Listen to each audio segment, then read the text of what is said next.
Chapter 14.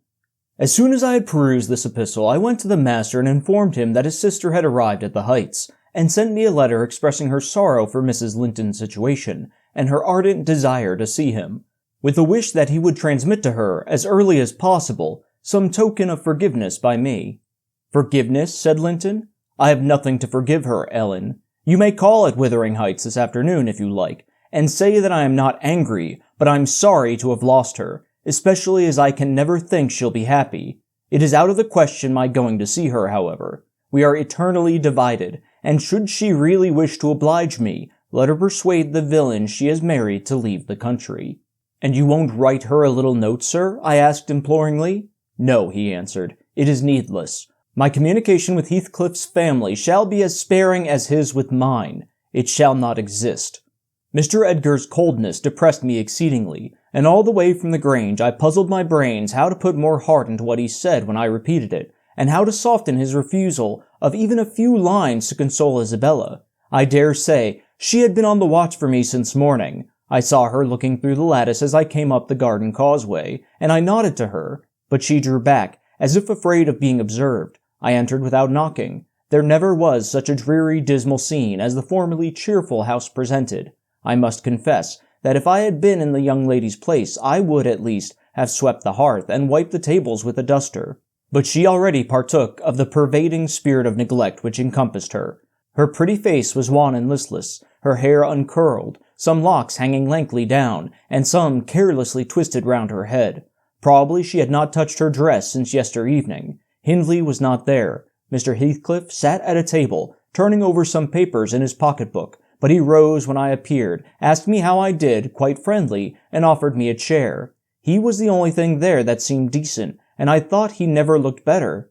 So much had circumstances altered their positions, that he would certainly have struck a stranger as a born and bred gentleman, and his wife as a thorough little slattern. She came forward eagerly to greet me, and held out one hand to take the expected letter. I shook my head. She wouldn't understand the hint, but followed me to a sideboard, where I went to lay my bonnet, and importuned me in a whisper to give her directly what I had brought. Heathcliff guessed the meaning of her maneuvers, and said, "If you have got anything for Isabella, as no doubt you have, Nelly, give it to her. You needn't make a secret of it. We have no secrets between us." "Oh, I have nothing," I replied, thinking it best to speak the truth at once. "My master bid me tell his sister that she must not expect either a letter or a visit from him at present. He sends his love, ma'am, and he wishes for your happiness, and his pardon for the grief you have occasioned, but he thinks that after this time his household and the household here should drop intercommunication, as nothing could come of keeping it up." Mrs. Heathcliff's lip quivered slightly, and she returned to her seat in the window. Her husband took his stand on the hearthstone near me, and began to put questions concerning Catherine. I told him as much as I thought proper of her illness, and he extorted from me, by cross-examination, most of the facts connected with its origin. I blamed her, as she deserved, for bringing it all on herself, and ended by hoping that he would follow Mr. Linton's example, and avoid future interference with his family for good or evil. "Mrs. Linton is now just recovering," I said. "She'll never be like she was, but her life is spared, and if you really have a regard for her, you'll shun crossing her way again. Nay, you'll move out of this country entirely, and that you may not regret it, I'll inform you Catherine Linton is as different now from your old friend Catherine Earnshaw as that young lady is different from me. Her appearance has changed greatly, her character much more so, and the person who is compelled, of necessity, to be her companion will only sustain his affection hereafter by the remembrance of what she once was, by common humanity and a sense of duty." "That is quite possible," remarked Heathcliff, forcing himself to seem calm. "Quite possible that your master should have nothing but common humanity and a sense of duty to fall back upon. But do you imagine that I shall leave Catherine to his duty and humanity? And can you compare my feelings respecting Catherine to his? Before you leave this house, I must exact a promise from you that you'll give me an interview with her. Consent or refuse, I will see her. What do you say?" "I say, Mr. Heathcliff," I replied, "you must not, you never shall, through any means. Another encounter between you and the master would kill her altogether. With your aid that may be avoided," he continued, "and should there be danger of such an event, should he be the cause of adding a single trouble more to her existence, why, I think I shall be justified in going to extremes. I wish you had sincerity enough to tell me whether Catherine would suffer greatly from his loss. The fear that she would restrains me, and there you see the distinction between our feelings. Had he been in my place, and I in his, though I hated him with a hatred that turned my life to gall, I never would have raised a hand against him. You may look incredulous, if you please. I never would have banished him from her society as long as she desired his. The moment her regard ceased, I would have torn his heart out and drunk his blood. But till then, if you don't believe me, you don't know me. Till then, I would have died by inches before I touched a single hair of his head. And yet, I interrupted, you have no scruples in completely ruining all hopes of her perfect restoration by thrusting yourself into her remembrance now, when she has nearly forgotten you, and involving her in a new tumult of discord and distress. You suppose she has nearly forgotten me, he said. Oh, Nelly, you know she is not. You know as well as I do that for every thought she spends on Linton, she spends 1,000 on me.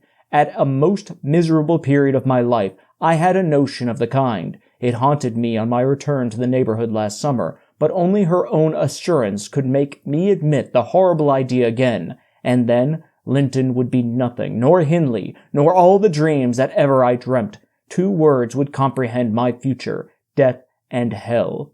Existence after losing her would be hell, yet I was a fool to fancy for a moment that she valued Edgar Linton's attachment more than mine. If he loved with all the powers of his puny being, he couldn't love as much in 80 years as I could in a day, and Catherine has a heart as deep as I have. The sea could be as readily contained in that horse trough as her whole affection could be monopolized by him.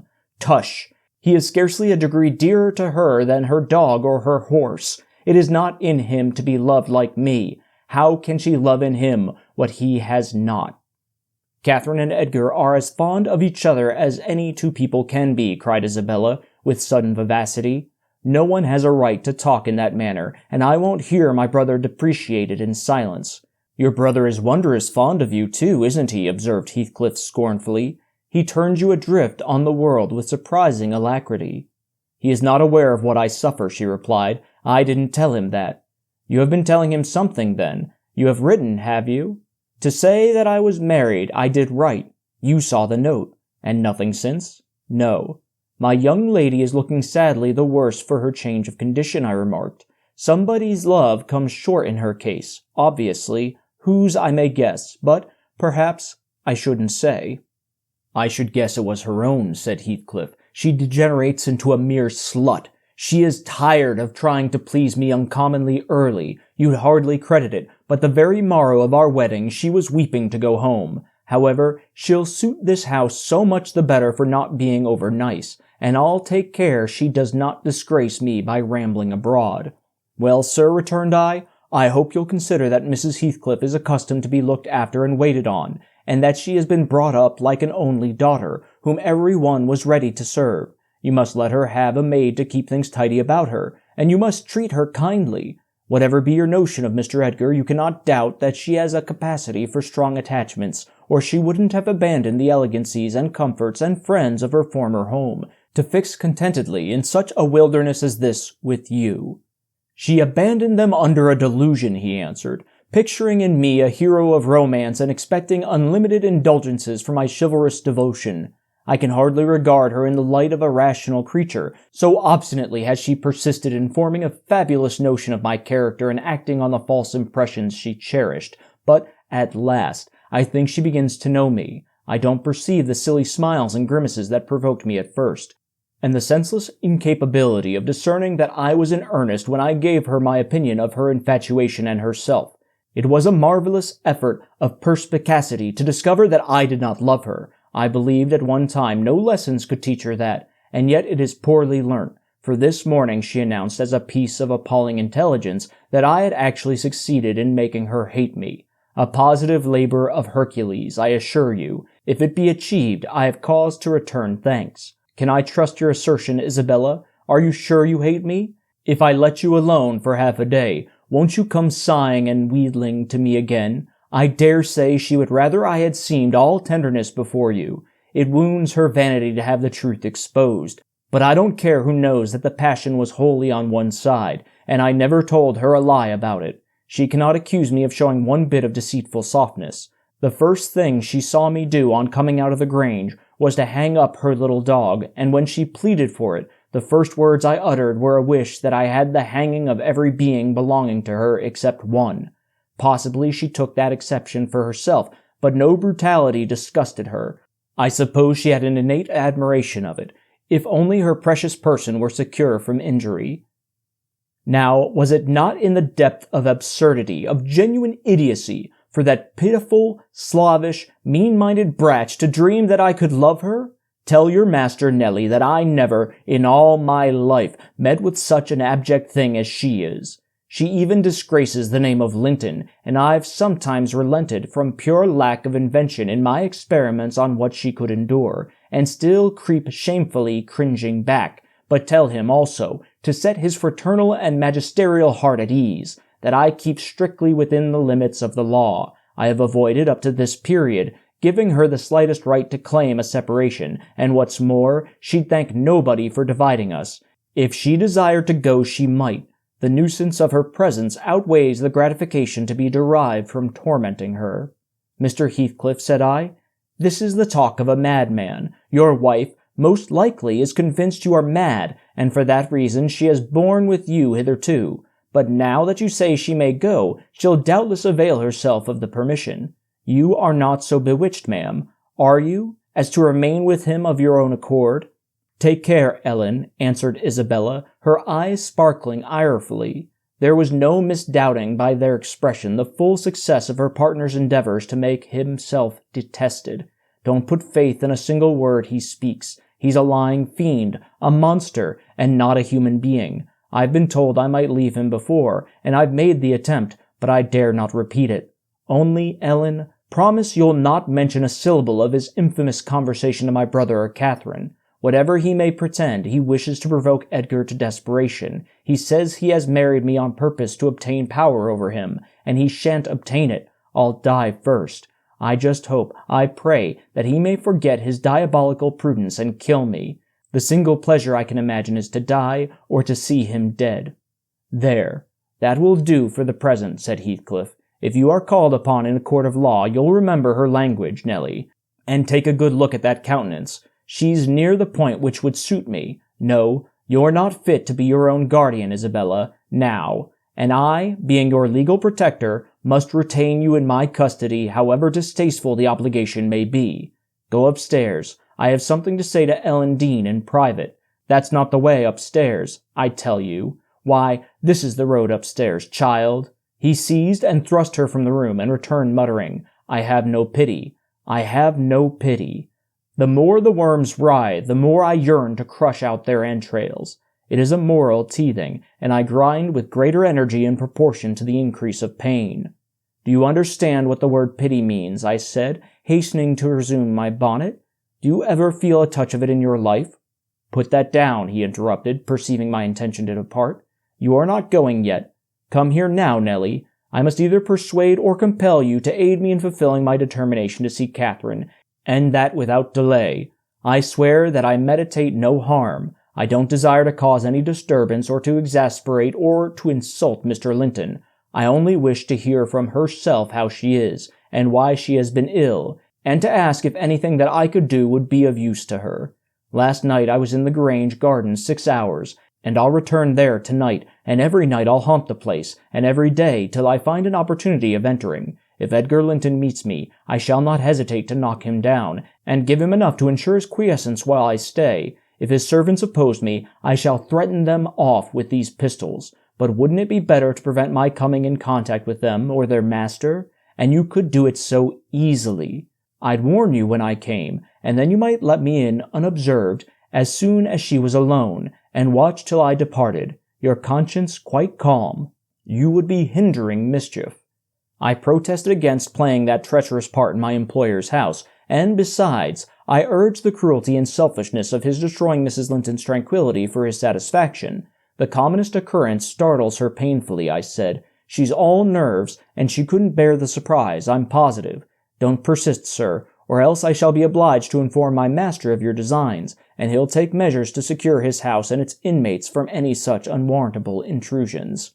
In that case, I'll take measures to secure you, woman," exclaimed Heathcliff. "You shall not leave Wuthering Heights till tomorrow morning. It is a foolish story to assert that Catherine could not bear to see me, and as to surprising her, I don't desire it. You must prepare her. Ask her if I may come. You say she never mentions my name, and that I am never mentioned to her. To whom should she mention me if I am a forbidden topic in the house?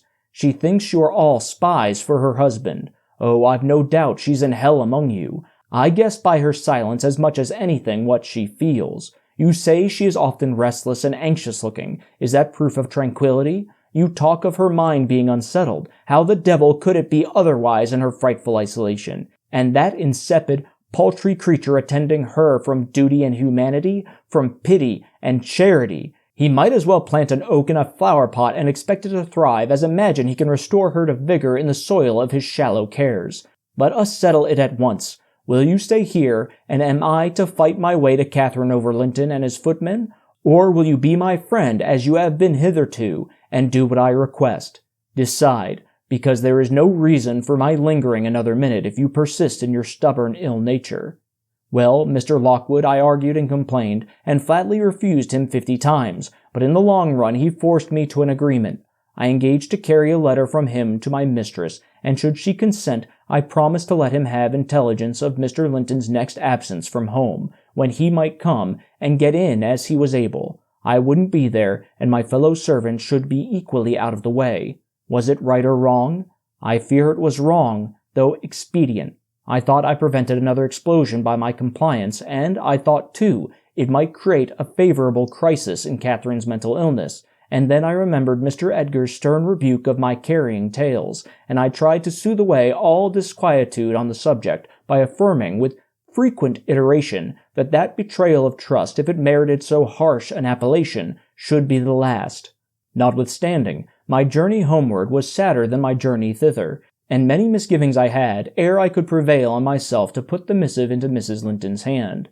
But here is Kenneth. I'll go down, and tell him how much better you are. My history is dree, as we say, and will serve to while away another morning. Dree and dreary. I reflected as the good woman descended to receive the doctor, and not exactly of the kind which I should have chosen to amuse me, but never mind. I'll extract wholesome medicines from Mrs. Dean's bitter herbs, and firstly, let me beware of the fascination that lurks in Catherine Heathcliff's brilliant eyes. I should be in a curious taking if I surrendered my heart to that young person, and the daughter turned out a second edition of the mother.